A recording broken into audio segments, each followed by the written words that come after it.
ಸರ್ಕಾರ ನಡೆಸ್ತಾ ಇರ್ತಕ್ಕಂಥದ್ದು ಭಾಳ ದಪ್ಪು ಚರ್ಮ ಇಟ್ಕೊಂಡು ಸರ್ಕಾರ ನಡೆಸ್ತಾ ಇದ್ದಾರೆ. ಅವ್ರಿಗೆ ಅಂತಿಮವಾಗಿ 5 ವರ್ಷಗಳ ಕಾಲ ಜನ ನಮಗೆ ಮತ ನೀಡಿದ್ದಾರೆ. ಮುಂದೆ ನಾವು ಬರೋದಿಲ್ಲ ಅಂತಕ್ಕಂಥದ್ದು ಅವ್ರಿಗೂ ಮನಸ್ಸುಗಳಲ್ಲಿ ಗೊತ್ತಿದೆ. ಮುಂದೆ ಜನ ಮತ್ತೆ ನೆಕ್ಸ್ಟು ಕಾಂಗ್ರೆಸ್ನ ಆಯ್ಕೆ ಮಾಡೋದಿಲ್ಲ ಅನ್ನೋದು ಗೊತ್ತಿದೆ. 5 ವರ್ಷ ನಾವು ಎಷ್ಟು ಸ್ವೇಚ್ಛಾಚಾರವಾಗಿ ಈ ರಾಜ್ಯದ ಸಂಪತ್ತನ್ನು ಲೂಟಿ ಮಾಡ್ಬೋದೋ ಆ ಮಟ್ಟಕ್ಕೆ ಮಾಡ್ತಾ ಇದ್ದಾರೆ. ಈಗ ಸ್ವಾತಂತ್ರ್ಯ ಕಳೆದಾಗಿಂದ ಇಲ್ಲಿವರೆಗೂ ನಮ್ಮ ರಾಜ್ಯದ ಸಾಲದ ಮೊತ್ತ ಎಷ್ಟಿತ್ತು? 5 ಲಕ್ಷ ಕೋಟಿ ಇತ್ತು.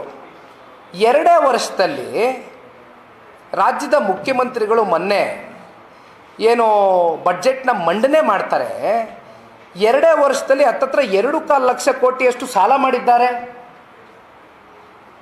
ಒಬ್ಬೊಬ್ಬ ಕನ್ನಡಿಗನ ಮೇಲೆ 14,700 ರೂಪಾಯಿಯಷ್ಟು ಸಾಲದ ಹೊರೆ ಅವನ ತಲೆ ಮೇಲೆ ಬಿದ್ದಿದೆ, ಭಾರ ಬಿದ್ದಿದೆ 2 ವರ್ಷದಲ್ಲಿ. ಹೋಗ್ಲಿ, ಏನು ನೀವು ಸಾಲ ತೊಗೊಂಡಿರ್ತಕ್ಕಂಥದ್ದು ಈ ರಾಜ್ಯದ ಇನ್ಫ್ರಾಸ್ಟ್ರಕ್ಚರ್ಗೋಸ್ಕರನಾ, ಅಭಿವೃದ್ಧಿಗೋಸ್ಕರನಾ, ಯಾವ ದೃಷ್ಟಿಯಿಂದ ಸಾಲ ತಗೊಂಡಿದ್ದೀರಿ? ನಿಮ್ಮ ಕಮಿಟ್ಮೆಂಟ್ಗಳೇನಿದೆ ಅದನ್ನು ಫುಲ್ಫಿಲ್ಮೆಂಟ್ ಮಾಡಲಿಕ್ಕೆ ಸಾಲ ಕಟ್ಟಲಿಕ್ಕೆ ಸಾಲ ತಗೊಂಡಿರ್ತಕ್ಕಂಥದ್ದು ಬಹುಶಃ ಇದೇ ಮೊದಲನೇ ಬಾರಿ ಅಂತ ನಾವು ಅನ್ಕೋತೀವಿ.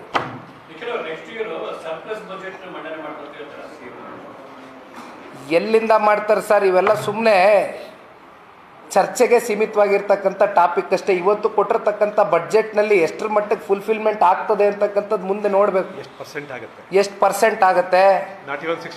ಸುಮ್ಮನೆ ನೀವು ಪೆನ್ನು ಪೇಪರ್ ತಗೊಂಡು ನೀವು ಅಂಕಿ ಅಂಶಗಳು ಬರೆದ್ಬಿಟ್ಟು ಈ ಇಲಾಖೆಗೆ ಇಷ್ಟಿಷ್ಟು ಕೊಡ್ತಾ ಇದ್ದೀವಿ ಅಂತ ಘೋಷಣೆಗಳು ಕೂತ್ಕೊಂಡು ಹೋಗ್ಬಿಟ್ರೆ ಅದರಿಂದ ಅಭಿವೃದ್ಧಿ ಕಾಣ್ತದ ಸರ್? ನೌಕರರಿಗೆ ಸಂಬಳ ಕೊಡೋಕೆ ದುಡ್ಡಿಲ್ಲ, ಗಂಗಾಧರ ಮೂರ್ತಿ ಅಣ್ಣ ಹೇಳ್ದಂಗೆ.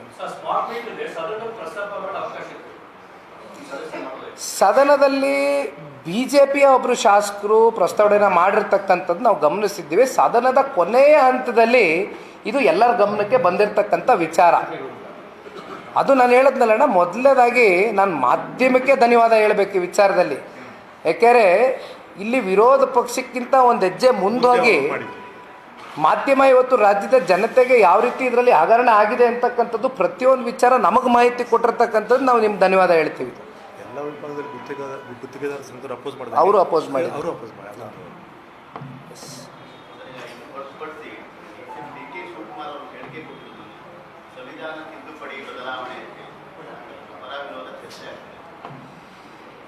ಈಗ ಗಾಂಧಿ ಕುಟುಂಬದ ಕುಡಿ ರಾಹುಲ್ ಗಾಂಧಿ ಅವರು ಮಾತೆತ್ತಿದ್ರೆ ಸದನದ ಒಳಗಡೆ ಸಂವಿಧಾನದ ರಕ್ಷಕರು ಕಾಂಗ್ರೆಸ್ ಮಾತ್ರ. ಡಾಕ್ಟರ್ ಬಾಬಾ ಸಾಹೇಬ್ ಅಂಬೇಡ್ಕರ್ ಅವರು ಬರೆದಿರ್ತಕ್ಕಂಥ ಈ ಸಂವಿಧಾನದ ಪುಸ್ತಕವನ್ನು ಸುಮ್ಮನೆ ಕೈಯಲ್ಲಿ ಇಟ್ಕೊಂಡು ಗಂಟೆ ಅಳ್ಳಾಡಿಸಿದ್ರೆ ಆಗಲಿಕ್ಕಿಲ್ಲ. ದಯಮಾಡಿ ರಾಹುಲ್ ಗಾಂಧಿ ಅವರು ಸಮೇತವಾಗಿ ಹೇಳ್ತಾ ಇದ್ದೀನಿ, ಕಾಂಗ್ರೆಸ್ನ ಎಲ್ಲ ಮಹಾನ್ ನಾಯಕರುಗಳಿಗೆ ಆ ಸಂವಿಧಾನದಲ್ಲಿ ಬರೆದಿರ್ತಕ್ಕಂಥ ಪ್ರತಿಯೊಂದು ಅಂಶನೂ ಕೂಡ ತಿಳುವಳಿಕೆ ಮೂಡಿಸ್ಕೊಳ್ತಕ್ಕಂಥ ಒಂದು ಕಾರ್ಯಕ್ರಮ ಯಾರಾದರೂ ಬುದ್ಧಿಜೀವಿಗಳ ಜೊತೆ ಕೂತ್ಕೊಂಡು ಮಾಡ್ಕೊಳ್ತಕ್ಕಂಥದ್ದು ಸೂಕ್ತ. ಈ ಹಿಂದೆ ಲೋಕಸಭಾ ಚುನಾವಣೆಯಲ್ಲಿ ಒಂದು ಗೊಂದಲದ ವಾತಾವರಣ ಸೃಷ್ಟಿ ಮಾಡಿದರು. ದೇಶದ ಪ್ರಧಾನಮಂತ್ರಿಗಳು ಸಂವಿಧಾನವನ್ನು ತಿದ್ದುಪಡಿ ಮಾಡ್ತಾರಂತೆ, ಬದಲಾವಣೆನೇ ಮಾಡ್ತಾರಂತೆ ಅಂತಕ್ಕಂಥ ಸುಳ್ಳು ಅಪಪ್ರಚಾರ ಮಾಡಿದರು.